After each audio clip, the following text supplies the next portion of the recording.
Welcome to our channel. Today we how to install Ahrefs AI features by Ahrefs, beginner guide step by step clearly.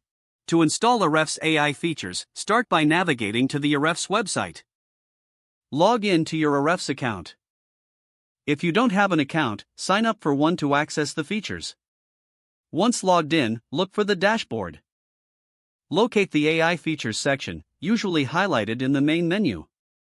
Click on the section to explore the available tools. Select the specific AI feature you want to enable. Follow any prompts that appear on the screen. You may be required to opt in or agree to certain terms and conditions.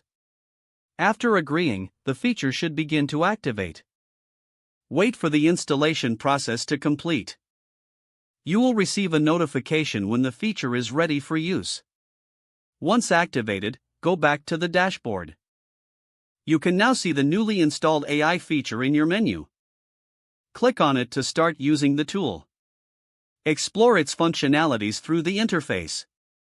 Refer to the Help Center if you have any questions about how to use the feature. You're now ready to enhance your SEO strategy with Ahrefs AI tools.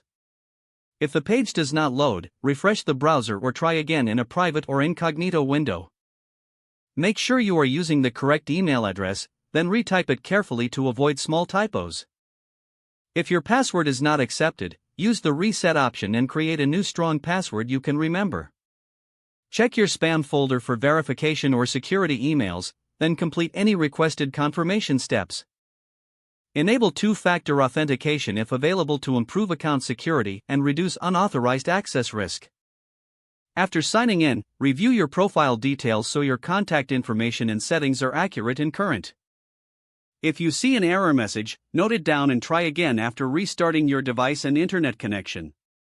Log out when you finish, especially on shared devices, to keep your account and payment information secure.